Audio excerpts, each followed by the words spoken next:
Hey YouTube, NIANTIC has finally addressed the Here's NIANTIC ever since they changed the remote raid passes. Here's NIANTIC came back. A lot of the community was upset. They have addressed it in a recent interview. I'm going to go over it and my thoughts on it because it's interesting and I see some flaws in it, but I'm not surprised by it. So, yeah, we've definitely taken note. So they're asking about, the interviewer asked them about, have you heard about this? It's like, yeah, we've definitely taken note. You know, it's hard to ignore, right? Like, I'm personally being tagged a lot in these tweets. So we've read everything. We see everything. It's one of those things that we never want to go out and respond to 2 calls like that unless I have something to actually show for it. And for us, the rest of this year, we really feel like our actions will speak louder than words. So let's just stop right there. I don't actually disagree with you're not going to respond to every single person, right? It doesn't make sense because they're going to get tagged 10,000 times. You don't respond to one person here and there. However, they should have put out, I guess this is their way of putting it out. They should have put out like a tweet saying like, yes, we've read your Here's NIANTIC tags. Here's our comment on it. Like they should have done that as opposed to just ignoring the community, because I think that pissed off people more. We've been working really hard as a development team to put together a huge slate of new features that players we hope will enjoy over the course of this year. So, you know, personally speaking, right, I'm pretty sure, okay, I'm pretty sure it's funny just to like see it written as it said. I'm pretty sure I used to do more remote raids than 99% of your readers, right? Okay, whatever. That was like a very, very painful decision to make even for me. But when we look at the sort of overall health of the game and the type of behavior that remote raid passes were introducing, it just didn't really align with the kind of experience we were trying to recreate. And I can honestly say that even for me personally, it became sort of an unhealthy way to engage with the game. I would just sort of throw money at Pokemon coins so that I can spam legendary raids as much as possible. I don't think there's much debating that remote raids increase the amount of raids that someone would do. If I saw, it's not even just like, it's not even just like accessible now, which that is a separate issue. It is for me like, do I need this type of Feeny? No. Is it very easy to do because I have a bunch of coins from gyms sitting in my thing that I'm not using them for anything, and I just got a remote raid while I'm sitting at home working? Yeah, I'll join them. So I used to join a ton of remote raids even though I didn't really need them. So from that perspective, I do agree that like the remote raiding just made it so easy to get access to these that people were doing it. Now it's a weird thing to say like you guys are spending too much money on it, and they're going to go over here something which I'm going to disagree on. And we're talking about legendary Pokemon. They're supposed to be this like epic epitome of all Pokemon, you know, content. And that is something that players, including myself, are doing over a dozen times a day, for some people over 100 times a day. And so that's something that we really honestly let go a little bit too long and ultimately needed to course correct. So again, super painful decision. This is not something we take lightly, but it's something we feel is necessary for the longevity of the game, ensure that we're not really compromising on our mission. And so when we have no, before I get into that final statement there, my biggest issue with this comment was, yes, people are doing a ton of remote ratings. People who do like 100, they're the whales, right? For a lot of us though, we're doing way more remote ratings and raids for legendary Pokemon than we would have in person. The argument they're making about how legendary Pokemon are supposed to be like this like rare thing, which yes, back in the day when you're playing like the OG games, they are rare and they were like super fun to catch. And I get that you being able to catch 100 is just like lowers their value. But you know what also it takes 100 raids to do? Getting enough XL candies to play Master League. So I don't understand how they don't want these legendary Pokemon to be so available for people and so easy to get, and then make it that you need to do somewhere between 75 and 90 raids to get the XLs required to play Master League and power this thing up. So this statement here and how the game is actually played doesn't make any sense, which makes me think that whoever is this Pokemon Go director or whoever at the group did not actually think through the logistics of like, hey, we're making it harder to raid legendary Pokemon, but also we've increased in the last 2 years the difficulty it takes to get a fully maxed out legendary Pokemon for Master League, and already limited the amount of people playing. So really contradictory here, kind of dumb in my opinion, but it is what it is. And so, yeah, we have no plans to directly address any of the Here's Niantic things recently because we'll be sticking with the decision that we made. But instead, we're hopeful that players will see a lot of the hard work that the team has been putting into the game the last past year, because I think what we have coming out in 2023 is going to really blow people away.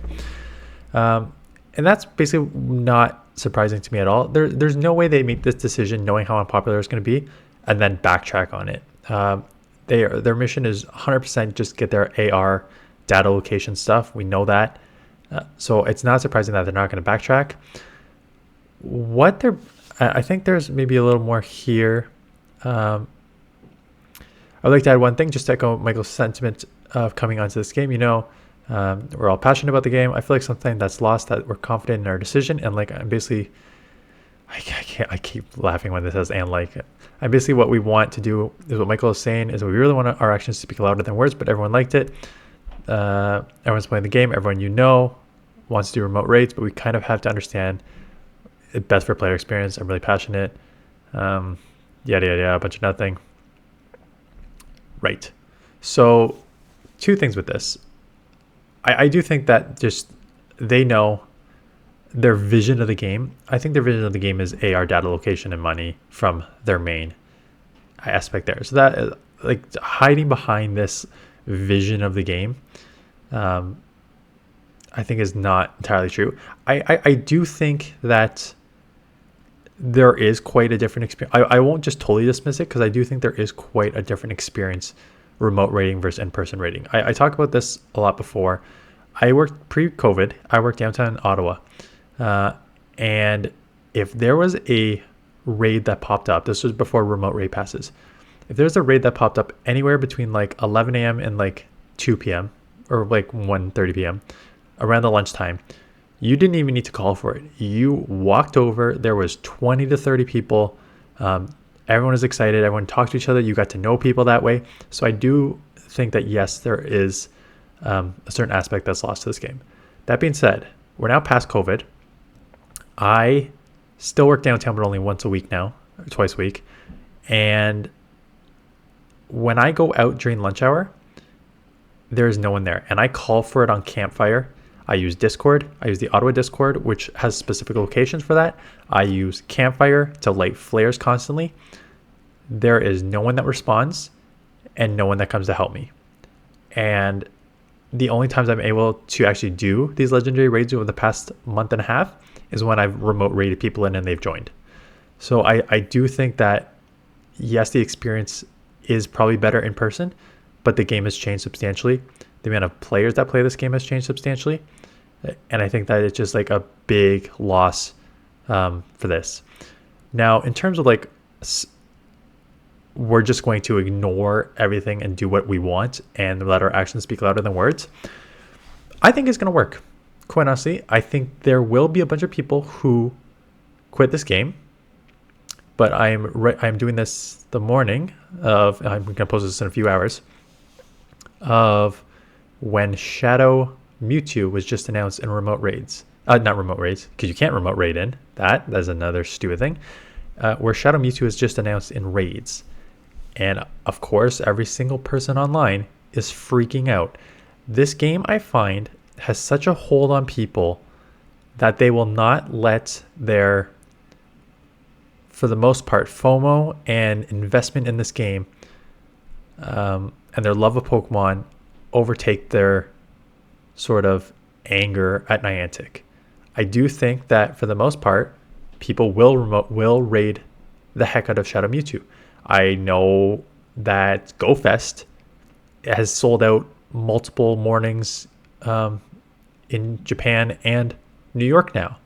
So this game, as much as I say like people are quitting, they're having the lowest revenue, they're still making millions upon millions of dollars, hundreds of millions plus per year on this game. And people continue to spend money, continue to feel like they need to play and not walk away. And do like some of the new things that they're going to bring out, like Shadow Raids, I think are pretty cool. I don't know. I just think that I just think this was handled poorly. To know, we knew that they were going to ignore it, but to find out that they're going to ignore it through an interview instead of just being like, singing out a tweet, be like, have a prepared statement being like, yes, we heard your Niantic. Here's Niantic, please. This is how we see the vision of the game, so we will not be reverting the changes. We like this interview right here should have been tighter and put out in a statement weeks ago to address the players' concerns, as opposed to just like leaving it, making us all mad because they're responding to their new game, and they're responding to people online for those games, but totally ignoring the community, and then coming out in an interview here where now we get an understanding of why they're doing this, even though we know why they're doing this. So that is it. Those are my thoughts on the thing. And it's basically up to you what you want to do here, right? Like Poke Daxi and others have put out multiple videos on this saying like, you either keep going, you change how you play, or you quit, right? It's really, I've said it multiple times, it's a game.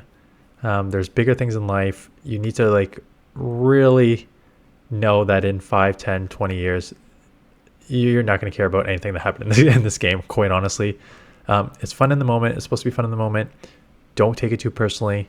I know you guys have invested a lot into this game.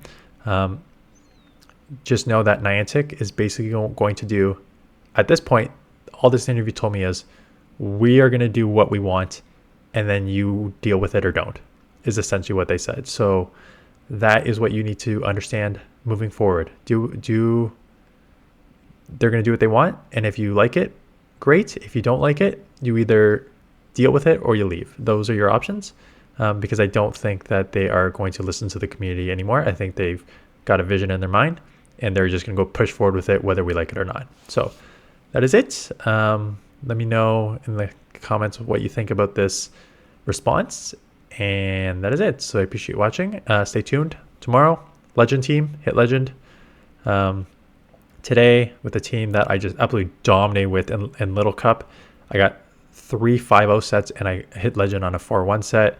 Like super strong team. I will go over a bunch of battles and how I play that out tomorrow morning. So stay tuned for that.